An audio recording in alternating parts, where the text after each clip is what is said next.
Internet media और मैं हूं आपके साथ कीर्ति सिंह। आइए रुक करते हैं खबरों की ओर। दिल्ली सरकार ने राजधानी में आवास से वाणिज्यिक और औद्योगिक समेत अन्य संपत्तियों के सर्किल दरों में 20% कम करने के आदेश को अगले 6 महीनों के लिए बढ़ाने का फैसला किया है। कोविड की वजह से अब 30 जून तक पुरानी दरें प्रभावी रहेंगी। राजस्व मंत्री कैलाश गहलोत ने बताया है कि कोविड के संक्रमण के बढ़ते मामलों को देखते ही फैसला किया गया है। इससे आम लोगों को राहत मिलेगी। दुनिया की यह पहली जंग है जो सिर्फ एक फल के लिए लड़ी गई थी। इतिहास में यह युद्ध मतीरे की राण के नाम से दर्ज है। राजस्थान के कई इलाकों में तरबूज को मतीरा के नाम से जाना जाता है और राण का मतलब लड़ाई होती है। आज से 376 साल पहले 1644 ईस्वी में यह अनोखा युद्ध हुआ था। तरबूजे के लिए लड़ी की यह लड़ाई 2 रियासतों के लोगों के बीच हुई थी। दरअसल उस दौरान बीकानेर रियासत के सीलवा गांव और नागौर रियासत के जाखड़िया गांव की सीमा एक दूसरे सटी हुई थी। इन रियासतों की आखिरी सीमा थे। ये दोनों गांव बीकानेर रियासत की सीमा में एक तरबूज का पेड़ लगा था और नागौर रियासत की सीमा में उसका एक फल लगा था। यही फल युद्ध की वजह बना। लुधियाना कोर्ट परिसर बम धमाके में राष्ट्रीय जांच एजेंसी ने सिख फॉर जस्टिस के सदस्य जसविंदर सिंह मुल्तानी के खिलाफ मामला दर्ज कर लिया है। इसके अलावा कुछ खालिस्तानी तत्वों के खिलाफ भी केस दर्ज किए गए हैं। सूत्रों के अनुसार गुरुवार देर शाम यह कार्रवाई की गई।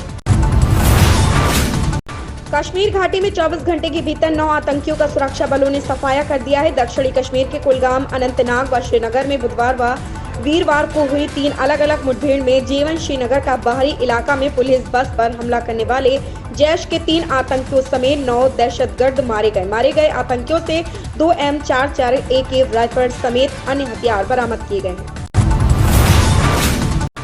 दक्षिण अफ्रीका एक ऐसा देश जहां पर ओमिक्रॉन की सबसे पहली पुष्टि हुई थी। इसके बाद यहां संक्रमण दुनिया भर में तेजी से फैला। अब आलम यह है कि ज्यादातर देश संक्रमण से जूझ रहे हैं और नई पाबंदियां लागू कर रहे हैं। ऐसे में दक्षिण अफ्रीका ने महज 50 दिन में ही ओमिक्रॉन पर काबू पा लिया।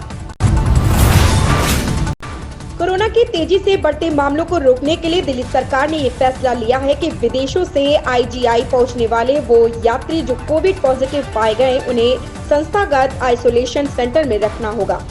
यह आइसोलेशन सेंटर पूरी दिल्ली में बने हैं, जिनमें कुछ फ्री है और कुछ के लिए भुगतान करना है।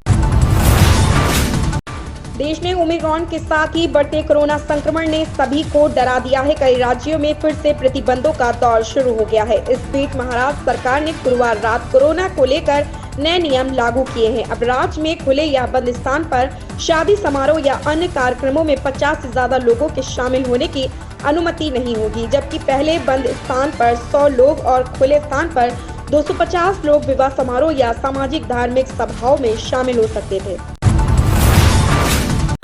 चेन्नई व अन्य शहरों में गुरुवार को हुई बारिश ने शहरवासियों के लिए एक बार फिर से मुसीबत पैदा कर दी है। यहाँ पर सड़कों पर पानी भर गया है, जिसके चलते यातायात भी बाधित हो गया है। तमिलनाडु के आपदा प्रबंधन मंत्री KKSSR रामचंद्रन ने बताया कि पानी में बिजली का करंट उतरने से 3 लोगों की मौत भी हो गई है।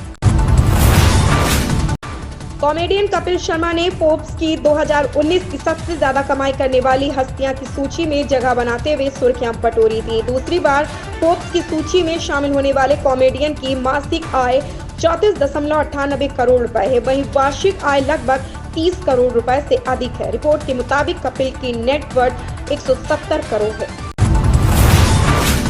सिनेमा घरों में रिलीज के बाद पहले हफ्ते में फिल्म 43 बॉक्स ऑफिस पर कोई कमाल नहीं दिखा पाई, जबकि इस दौरान क्रिसमस और रविवार को मिलाकर 2 वीकेंड थे। दूसरे हफ्ते भी फिल्म की कमाई में कोई खास बढ़ोतरी होती हुई नजर नहीं आई। यहाँ फिल्म ने छठे दिन बुधवार को 5.78 करोड़ का कारोबार किया था, जो वहीं 7वें दिन फिल्म तकरीबन 5 करोड़ पर ही सिमट कर रह गई। अब तक फिल्म 100 करोड़ क्लब में शामिल नहीं हो पाई है। ऐसी खबरों से जुड़े रहने के लिए आप देखते रहें इंटरनेट मीडिया। इस अपडेट पाने के लिए अभी सब्सक्राइब करें इंटरनेट मीडिया।